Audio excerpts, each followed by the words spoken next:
Assalamualaikum sahabat-sahabat yang dirahmati Allah. Di tengah hiruk pikuk dunia, mari kita sejenak menyelami kisah para insan pilihan. Kisah yang sederhana namun penuh makna untuk jiwa yang haus akan petunjuk.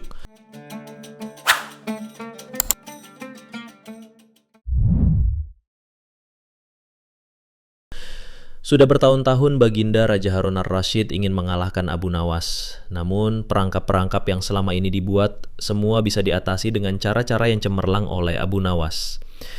Suatu sore yang cerah ketika Baginda Raja beserta para menterinya berendam di kolam, beliau berkata kepada para menteri, "Aku punya akal untuk menjebak Abu Nawas." "Apakah itu, wahai Paduka yang mulia?" tanya salah seorang menteri.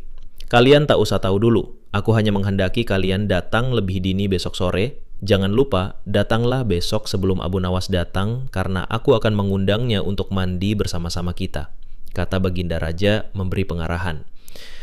Baginda Raja memang sengaja tidak menyebutkan tipuan apa yang akan digelar besok.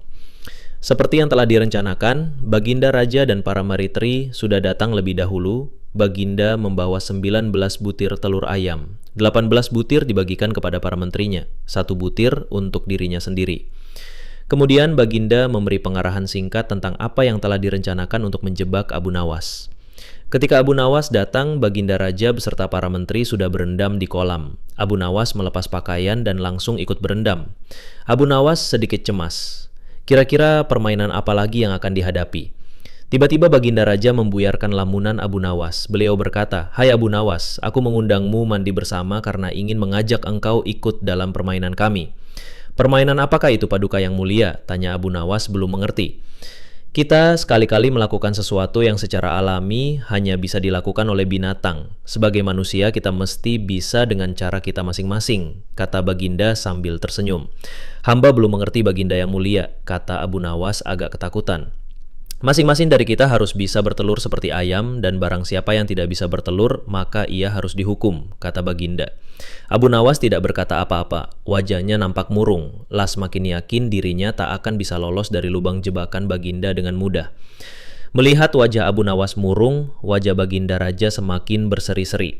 "Nan, sekarang apalagi yang kita tunggu? Kita menyelam, lalu naik ke atas sambil menunjukkan telur kita masing-masing," perintah Baginda Raja.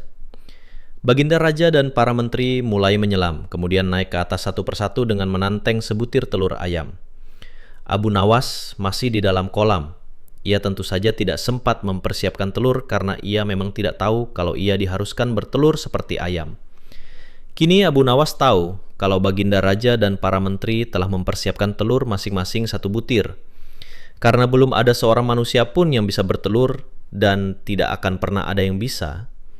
Karena dadanya mulai terasa sesak, Abu Nawas cepat-cepat muncul ke permukaan kemudian naik ke atas. Baginda Raja langsung mendekati Abu Nawas. Abu Nawas nampak tenang, bahkan ia berlakau aneh. Tiba-tiba saja ia mengeluarkan suara seperti ayam jantan berkokok, keras sekali sehingga Baginda dan para menterinya merasa heran.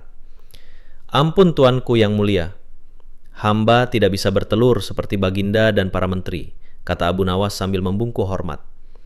"Kalau begitu engkau harus dihukum," kata Baginda bangga. "Tunggu dulu, wahai tuanku yang mulia," kata Abu Nawas memohon. "Apalagi, hai Abu Nawas?" kata Baginda tidak sabar. "Paduka yang mulia, sebelumnya izinkan hamba membela diri.